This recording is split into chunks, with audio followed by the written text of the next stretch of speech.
کیا ایک پوری قوم کی خاموشی ٹوٹ چکی ہے؟ کیا مہنگائی، بے روزگاری اور گرتی ہوئی کرنسی نے ایران کی سڑکوں کو احتجاج کی آواز بنا دیا ہے؟ ایران جہاں آج بازار بند ہیں، یونیورسٹی سراپے احتجاج ہیں اور عوام سوال کر رہے ہیں، کیا اب بھی صبر باقی ہے؟ تہران سے لے کر لارڈ ریگن تک طلباء، تاجر اور عام شہری سڑکوں پر ہیں۔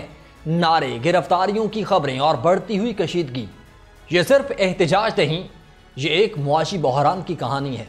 یہ ایک قوم کے غصے، امید اور بے یقینی کی صورتحال ہے۔ آپ دیکھ رہے ہیں 92 نیوز ڈیجیٹل اور میں ہوں آپ کے ساتھ وقاص فاروق۔ ویورز، ایران میں بڑھتی ہوئی مہنگائی اور قومی کرنسی کی قدر میں مسلسل کمی کے خلاف شروع ہونے والے احتجاجی مظاہرے ملک کے مختلف شہروں تک پھیل گئے ہیں۔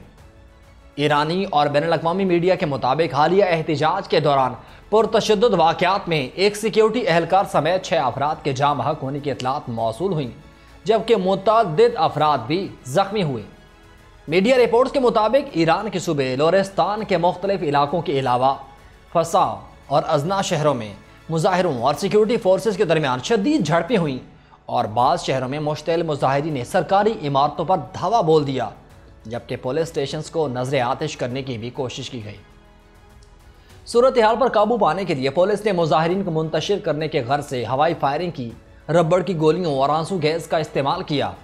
ایرانی میڈیا کے مطابق مظاہرین اور سیکیورٹی فورسز کے درمیان ہونے والی جھڑپوں کے نتیجے میں ایک سیکیورٹی اہلکار سمیت مجموعی طور پر 6 افراد جاں بحق ہو گئے، جبکہ کئی افراد زخمی ہوئے ہیں، اور حکام کا کہنا ہے کہ ہنگامہ آرائی اور توڑ پھوڑ میں ملوث متعدد افراد کو گرفتار کر لیا گیا ہے۔ ایرانی میڈیا کے مطابق کئی شہروں میں مظاہرین نے سرکاری عمارتوں پر بھی دھاوا بولا، جبکہ ہنگامہ آرائی میں ملوث 30 افراد کو گرفتار کر لیا گیا۔ میڈیا رپورٹس کے مطابق بدھ کو ملک بھر میں تعلیمی ادارے اور سرکاری دفاتر بھی بند کر دیے گئے تھے، اور واضح رہے کہ 5 روز سے احتجاجی مظاہرے ابتدائی طور پر دارالحکومت تہران میں شروع ہوئے تھے، جو اب ایران کے دیگر شہروں تک پھیل چکے ہیں۔ مظاہرین کی جانب سے مہنگائی میں بے قابو اضافے، معاشی بدحالی اور کرنسی کی قدر میں کمی کے خلاف شدید نعرے بازی کی جا رہی ہے، جبکہ سیکیورٹی ادارے مختلف علاقوں میں صورتحال کو کنٹرول کرنے کے لیے الرٹ ہیں۔ اور اس حوالے سے ایرانی صدر مسعود پزشکیان نے ایک خطاب میں عوام سے اپیل بھی کی تھی کہ وہ موجودہ حالات میں احتجاج کے بجائے یکجہتی کا مظاہرہ کریں۔ انہوں نے کہا تھا کہ حکومت معاشی صورتحال بہتر بنانے اور شہریوں کی قوت خرید میں اضافے کے لیے آئندہ چند گھنٹوں کے اندر نئے فیصلے کر سکتی ہے۔ ایرانی صدر نے حالیہ مظاہروں کے پیچھے بیرونی ہاتھ ہونے کا اشارہ دیتے ہوئے کہا تھا کہ اس وقت دشمن کی زیادہ تر امیدیں ہمیں معاشی دباؤ کے ذریعے گرانے پر مرکوز ہیں۔ کسی قوم کو بموں، لڑاکا طیاروں یا میزائلوں سے تابع نہیں کیا جا سکتا۔ ایران میں بڑھتی ہوئی کشیدگی کے 5ویں دن کے احتجاجی مظاہروں میں مزید جانوں کا نقصان ہونے کی اطلاعات ہیں۔ نیم سرکاری فارسٹ نیوز ایجنسی اور انسانی حقوق کی تنظیم ہنگاوو دونوں نے کہا ہے کہ جنوب مغربی ایران کے شہر لارڈ ہیگن میں مظاہرین اور سیکیورٹی فورسز کے درمیان جھڑپوں کے دوران 2 افراد ہلاک ہو گئے۔ فورس نے رپورٹ کیا کہ ازنا میں مزید 3 اور کوہ دشت میں 1 اور شخص ہلاک ہوا۔ یہ سب ملک کے مغرب میں ہیں۔ جمعرات کو سوشل میڈیا پر پوسٹ کی گئی ویڈیوز میں مظاہرین اور سیکیورٹی فورسز کے درمیان جاری جھڑپوں کے دوران گاڑیوں کو آگ لگائی گئی۔ بہت سے مظاہرین نے ملک کے سپریم لیڈر کی حکمرانی ختم کرنے کا مطالبہ بھی کیا اور کچھ نے بادشاہت کی واپسی کا بھی مطالبہ کیا۔ ملک بھر میں احتجاج کے 5ویں دن کرنسی کے زوال سے شروع ہونے والی بد امنی کی مزید رپورٹس آئیں۔ BBC فارسی کی تصدیق شدہ ویڈیوز میں جمعرات کو مرکزی شہر لارڈ ہیگن، دارالحکومت تہران اور جنوبی فارس صوبے کے مرودشت میں مظاہرے دکھائے گئے۔ فارس نے رپورٹ کیا کہ ایک اہلکار کے مطابق لارڈ ہیگن میں 2 افراد ہلاک ہوئے، اور رپورٹ میں یہ واضح نہیں کیا گیا کہ ہلاک ہونے والے مظاہرین تھے یا سیکیورٹی فورسز کے ارکان۔ اس نے پڑوسی صوبہ لورستان کے ازنا میں 3 ہلاکتوں کی بھی اطلاع دی ہے، تاہم ان کی بھی شناخت نہیں بتائی گئی۔ انسانی حقوق کی تنظیم ہنگاو نے کہا کہ لارڈ ریگن میں مارے گئے 2 افراد مظاہرین تھے اور ان کے نام احمد جلیل اور سجاد ولامنش کے طور پر بتائے گئے۔ BBC فارسی آزادانہ طور پر اموات کی تصدیق نہیں کر سکا۔ ایک دوسرے واقعے میں سرکاری میڈیا نے کہا کہ ایران کے پاسداران انقلاب کا ایک رکن بدھ کی رات مغربی صوبہ لورستان کے شہر کوہدشت میں مظاہرین کے ساتھ جھڑپوں میں ہلاک ہو گیا۔ BBC اس کی تصدیق نہیں کر سکا اور مظاہرین کا کہنا ہے کہ مرنے والا شخص ان میں سے تھا اور سیکیورٹی فورسز نے اسے گولی مار کر ہلاک کر دیا۔ سرکاری میڈیا کی رپورٹ کے مطابق مزید 13 پولیس افسران اور بسیج کے ارکین پتھر پھینکنے سے زخمی ہوئے۔ بدھ کے روز ملک بھر میں اسکول، یونیورسٹیز اور سرکاری ادارے بند کر دیے گئے جب حکام نے مظاہر بدامنی کو دبانے کی کوشش میں بینک ہالیڈے کا اعلان کیا۔ یہ بظاہر سرد موسم کی وجہ سے توانائی بچانے کے لیے تھا، اگرچہ بہت سے ایرانیوں نے اسے احتجاج کو روکنے کی کوشش قرار دیا ہے۔ احتجاج کا آغاز تہران میں ان دکانداروں نے کیا جو امریکی ڈالر کے مقابلے میں ایرانی کرنسی کی قدر میں کمی پر ناراض تھے۔ ایران میں مہنگائی اور کرنسی کی قدر میں کمی کے خلاف یونیورسٹیز کے طلباء بھی مظاہروں میں شامل ہو گئے، جبکہ دکانداروں اور تاجروں کے مظاہروں کے بعد صدر نے مظاہرین کو بات چیت کی پیشکش کی۔ ایران کے نیم سرکاری میڈیا نے اطلاع دی ہے کہ مہنگائی اور بڑھتے ہوئے اخراجات کے خلاف جو احتجاج تاجروں نے شروع کیا تھا اب وہ کئی یونیورسٹی تک پھیل چکا ہے۔ طلباء بھی کرنسی کی قدر میں کمی اور اخراجات پر عدم اطمینان کا اظہار کرتے ہوئے دکانداروں اور تاجروں کے ساتھ شامل ہو گئے۔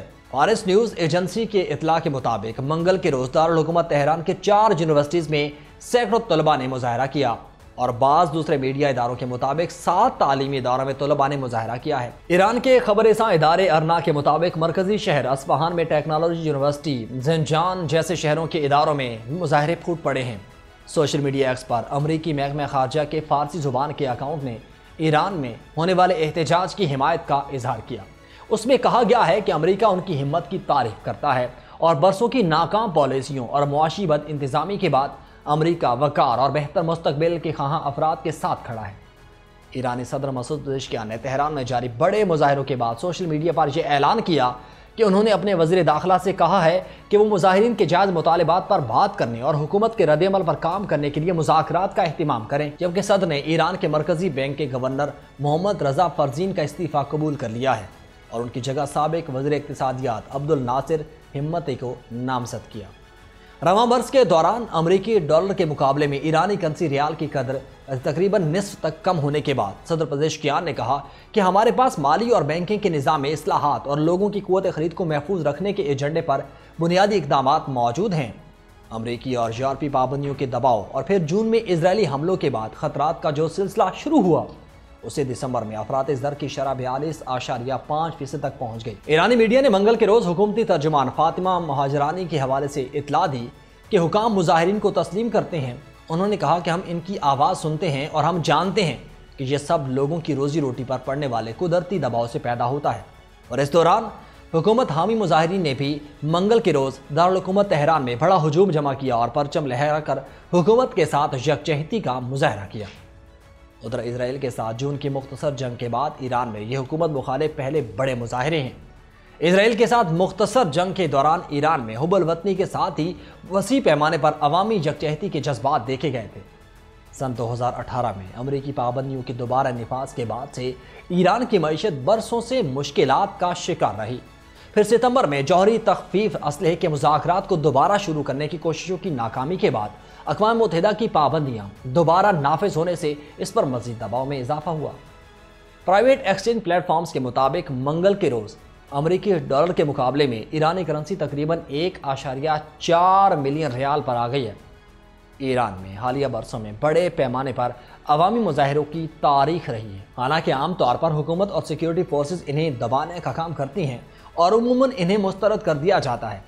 ایسی حالیہ مثالوں میں مئی 2022 میں روزی روٹی سمیت بنیادی اشیاء کی بڑھتی ہوئی قیمتوں پر مظاہرے شامل ہیں اور پھر اس کے بعد 2022 کے اواخر میں بھی اس طرز کی بدامنی شروع ہوئی جو 2023 کے اوائل میں ختم ہوئی تھی۔